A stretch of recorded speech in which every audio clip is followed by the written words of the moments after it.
All right, so I'm gonna show y'all something cool. So if y'all remember this guy, this is my AI act app that I built a while ago.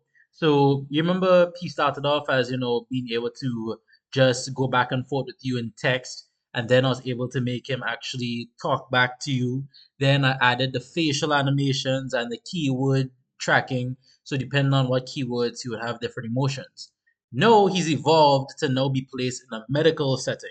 So how this is going to work is that you could set up a custom scenario. So for example, this one he has bronchitis. So basically it's going to search for a certain file. So if I would go into streaming assets, it would search for a file called bronchitis case. And then through here, it would literally have everything that it needs to know to run off. So basically, this is the data set that you are training it off of. So, pertinent negatives, any medications, medical history, allergies, family history, all of this stuff, right? And then what's going to happen is inside here is actually I added in both my 11 Labs text to speech and my GPT chat all into one script. And now what's going to happen is that let me see, where did it search for? Right here, right up here. It searches for in this path. It searches for bronchitis KSR text. No, I literally have an infinite amount of scenarios. I could create any scenarios. It could be someone with bronchitis, someone with respiratory issues, someone with scoliosis, someone with heart issues. And once it searches for a specific case, it's going to run off that scenario. And then the next thing is that no, you have to make sure that before it even starts looking for this, it inherits this characteristic that it knows that it is a virtual patient in a medical training simulation. So now, instead of talking, let's actually do this. And what I did is I realized that sometimes it takes a little while to process the speech. I made it so that when it starts recording, it records for 5 seconds, um, and then it cuts off, or you could just press stop recording. So yeah, so let's go through a little bit of Dr. Sean the doctor, and John Doe with bronchitis. So you just need to press start recording and stop recording and then just go from there. So yeah, let's do this. Hello, I'm Dr. Sean. How are you feeling today?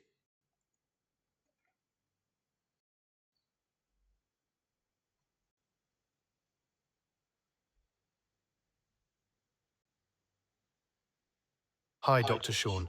I'm feeling a bit tired and this cough is still bothering me. It's been almost a week now. With this cough, did you do anything prior? Were you around any sick people?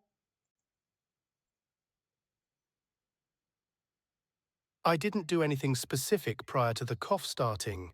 I was at a professional conference recently, but I wasn't aware of being around anyone who was sick.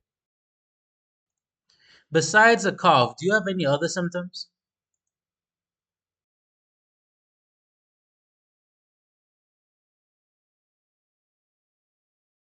Yes, I've been feeling some chest tightness, mild fatigue, nasal congestion, and a sore throat. I had a low-grade fever 2 days ago, but it's gone now. Is this the first time you're having these illnesses, or have you had a history of these type of illnesses?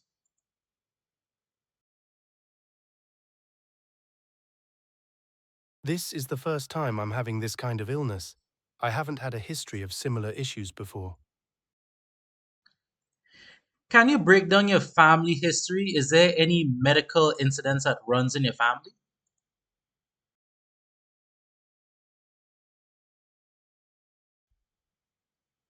Sure, here's what I know about my family's medical history.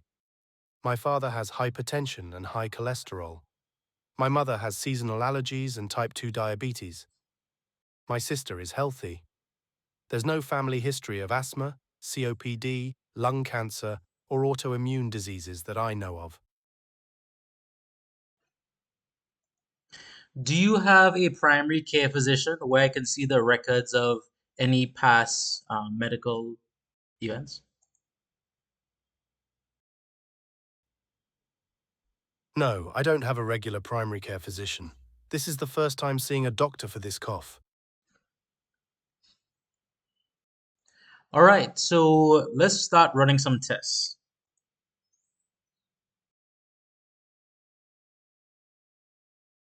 Do we really need to run tests right away, Doctor? I was under the impression that my cough might be due to something viral, like acute bronchitis. But I'll trust your judgment, of course. Okay, so so as you can see, he is testing my medical knowledge. And I mean, granted, as you can see here, he is doing what he's meant to do. Asking should we go testing one time. So he knows that Sean the doctor might not have all the credibility in the world, but as you can see, he's running really great off of this script here, off of the bronchitis case script. And if I had more medical knowledge and I really studied this, then I could literally definitely dig deep into the situation. But yeah, so that's it. So right now, he's literally talking to me like he has bronchitis, and he's literally, so this is made to help students learn. This is a virtual patient. So basically, it's keeping them in like a guided track. So if a student would say, should you run tests right away? It would then have that little barricade of saying, do you really think we should run tests right away or should we ask more questions? So this is not only helping learning, but it's actually um it's actually enforcing and empathizing, um asking for more information, asking for more data, really driving the case and wanting to get to the root of the issue. So this is really nice. So yeah, so I took my time, I work on it, and now yeah, if I really dug deeper into this and asked them about medications and do physical exams and labs and assessment, likely acute bronchitis. So we would have broken it down that he has acute bronchitis, and then yeah, so this is a really great training partner or training program, and yeah, progress is being made, and can't wait to continue developing on it. I definitely need to work on my credentials with Sean the doctor. Yeah, proper things.